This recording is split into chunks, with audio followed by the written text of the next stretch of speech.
plating is such a key point in food because that's where people can really showcase their skills. Yeah. If you can make a dish look insane and taste out of this world, that is art and craftsmanship. It's just the technique, the preservation, the cleanliness of the plating, and just the whole philosophy of keeping it clean and simple. Yeah. Find something so simple actually the hardest to achieve. From a design point of view, once I've got the flavours and the textures sorted, when I'm thinking about plating, I think about the ingredients, I think about the colour. I want every ingredient to shine on that plate. What I can do on wood fire, I can't do in a pan. If I was to take the same dish and I do it out of a normal kitchen with gas or electric, I would not be able to all the right senses to go and off like, okay, this is a food party.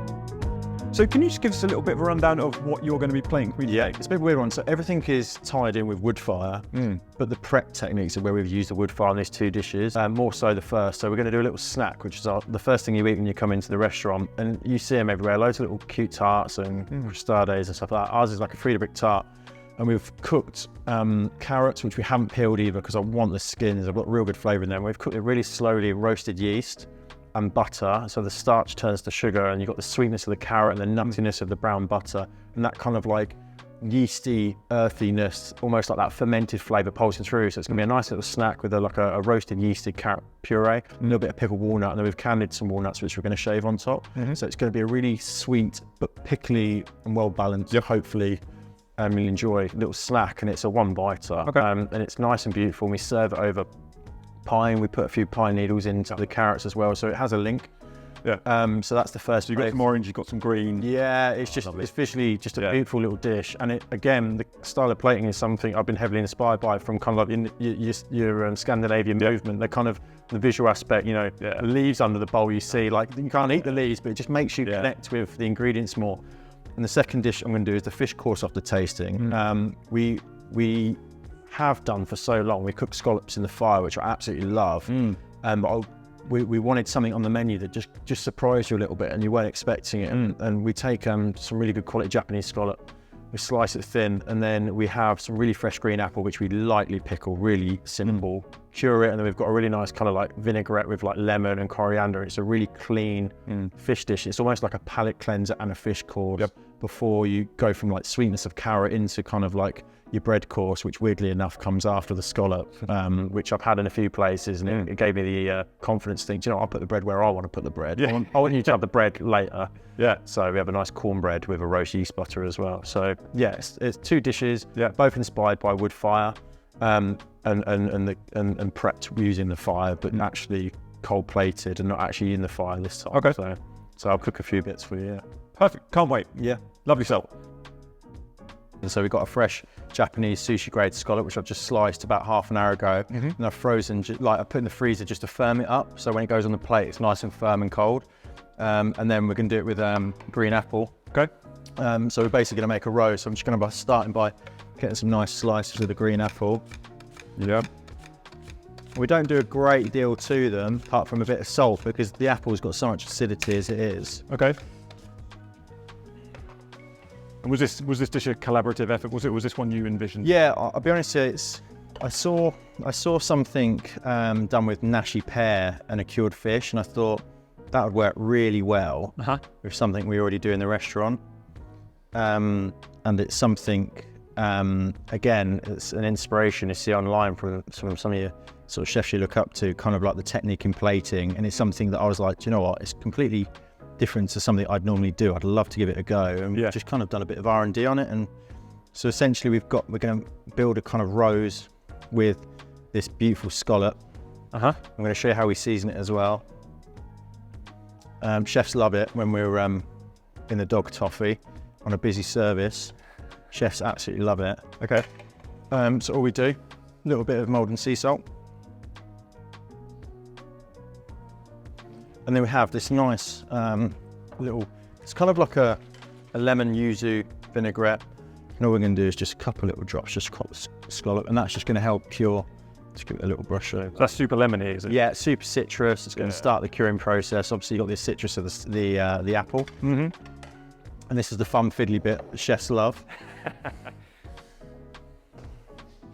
So essentially, you're going to make like a really nice little layered rows, and it doesn't have to be super perfect. Yeah. It doesn't need to be precise. It's got to look nice and natural. Yep. But what you're going to get in between each layer of the scallop and the apple are these beautiful kind of citrus notes. Mm-hmm. Oh wow, look at that. And then I'm going to transfer it over there.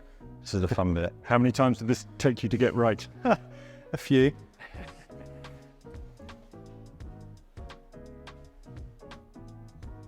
Just have this really organic plate of scallop kind of an apple. And we have basically a bit more of that acidic yuzu dressing. And then we split it with something a bit more herbaceous. So we've got a really nice coriander oil. We go a bit heavier in it. Yeah. And all we do is give that a nice little mix up. And we just almost like redress the scallop, just kind of with the coriander and the citrus. Those colours are beautiful. Yeah. And then we've thought about kind of the flavour profile.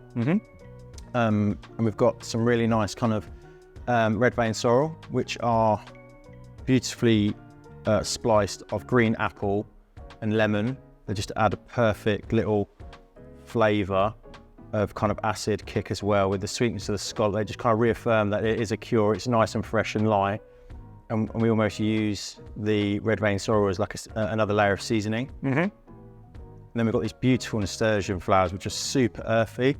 They've got kind of like a grounded earthiness flavour, which kind of ties in the balance of all the other flavours. So it's not just too sweet. You get this little kind of like, it's almost like this alkalinity. And we love them. And they go really good with fish, especially ones that are sweet. Yeah, so Really nice. that's basically it. It's a really simple Nordic inspired scallop dish. Yep. Really lovely. So we're doing a second one here, are we, James? So this is the first course. So when you walk into a restaurant, you have a tasting menu, you're met with kind of like a snack. So basically we've got a roasted carrot and yeast puree, and then we've got like a pickled walnut black garlic. So you've just got a nice little bit of added acid, a bit of sweetness. So we're going to start with the pickled walnut and a very small layer of pickle for the acid. And that's just to get your palate wagging. Yep. And then we've got this beautiful roasted yeast and carrot puree. And it's kind of got like, the yeast gives it that kind of really delicious fermented flavour. And it's just buttery, it's sweet, it's rich. I don't think I've ever heard of roasted yeast. Yeah, you just dry roast in a pan, you get this depth of umami. Wow. And then we've got, to kind of play in with the walnuts, we've got candied walnut, which has obviously been done in like a stock syrup, very classic, very sweet, normally seen on pastry, but we're just going to microfiber it. And all that's to do is give us a nice little bit of sweet nuttiness on top. And then it almost like dissolves and you can barely see it. You just have this really nice sweetness over the dish. Okay. Really, really simply, we just serve that amongst some beautiful pine, which we've actually infused in the carrot when we cook it. So it almost looks like a little carrot custard tart, and it's the first course. Yeah. Fantastic. Yeah, it looks amazing. Perfect. All right, lovely. See what I mean? It's super simple. It's simple. not going to be a 10-minute, 10 elements. Our food just doesn't work that way, but hopefully that. Super Scandi though. Yeah. What do you think? Do you like it? Yeah. Do you want to eat it? Absolutely. As always, thank you so much for watching all the way through to the end of this video. If you feel like you've learned anything, it would be amazing to know what it is in the comments below. It would also be awesome if you let me know which chefs you think produce some of the best looking plates of food in the world. And then who knows, if this channel grows, maybe I can get them involved. So as always, please comment, like and subscribe. See you next time.